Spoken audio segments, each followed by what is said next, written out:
amené justement à ce nouveau parc zoologique qui a ouvert maintenant il y a 3 ans. On a dépassé les 3 ans il n'y a pas très longtemps. Tout ce qui a été créé en fait était déjà présent.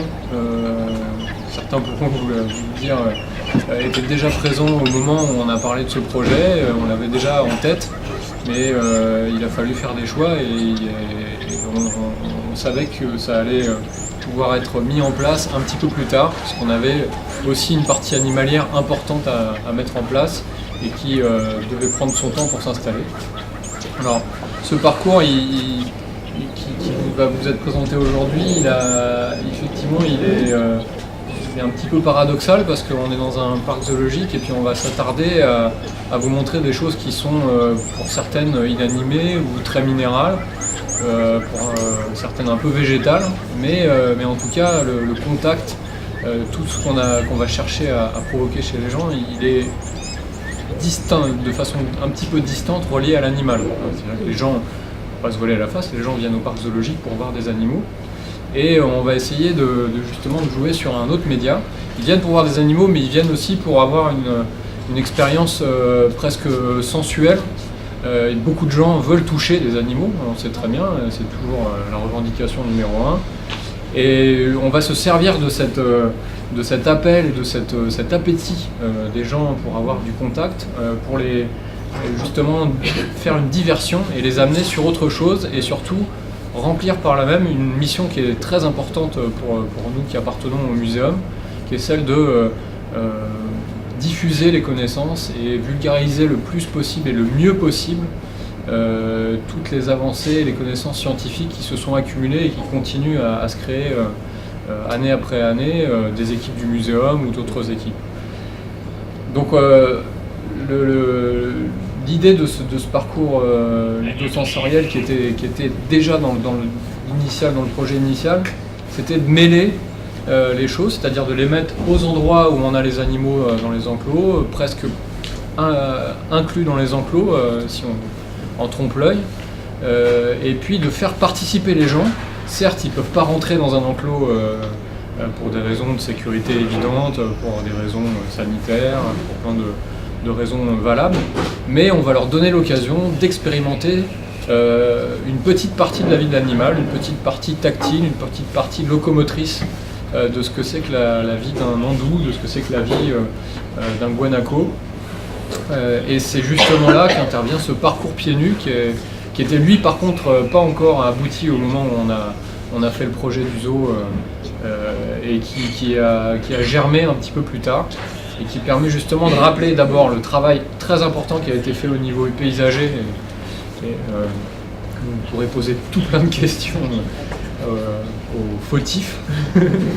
Mais c'est vrai qu'il y a vraiment, je ne sais plus si c'est pas une trentaine ou une quarantaine de milieux et de sous-milieux différents qui sont présentés dans ce parc au contact des animaux. Et le fait d'en avoir quelques-uns qui étaient remis à disposition du visiteur est vraiment important et va permettre aux visiteurs de se poser les bonnes questions. Jamais vous n'arriverez à donner cette idée de ce que c'est que de marcher sur de la pouzzolane ou de marcher sur des gravats volcaniques à du public en le mettant sur un panneau. Par contre, si vous marchez pieds nus dedans, quelque part, votre mémoire, ce qu'on appelle la mémoire haptique, c'est la mémoire du toucher, va déclencher quelques petits phénomènes chez vous et va ancrer ça, notamment chez les plus petits, pour mieux comprendre après pourquoi est-ce qu'un pied s'est fait comme ça, pourquoi. Donc il y a plein de voies d'entrée sur ce parcours ludosensoriel, en fonction de l'âge, en fonction des objectifs qu'on peut donner, en fonction des informations qu'on va pouvoir en ressortir.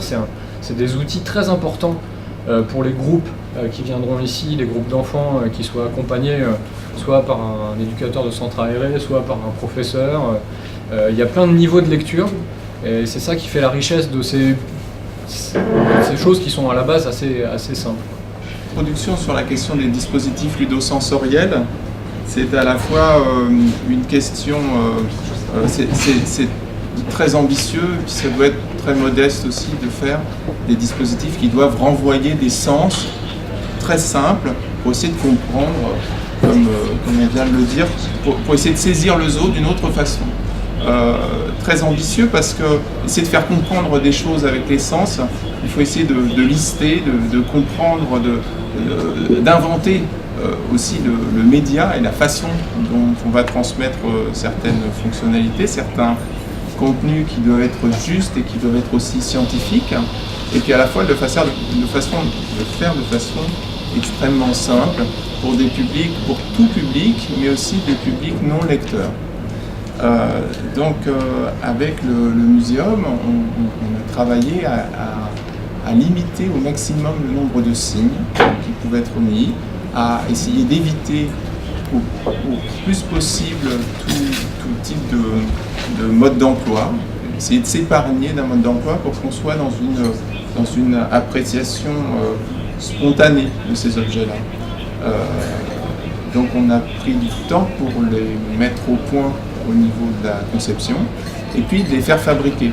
Aujourd'hui, vous allez essuyer les plâtres parce que ils ont été installés. Certains sont encore en cours de mise au point. Il fallait l'épreuve du feu et celui des visiteurs parce que les visiteurs sont très en demande de ce genre de choses, donc ils sont extrêmement sollicités. Donc vous pardonnerez les petites mises au point qui sont encore à faire. Et aussi celle de l'appréciation des rapports entre petites illustrations, iconographie, cartels, dont on a souhaité qu'ils soient le plus simple possible.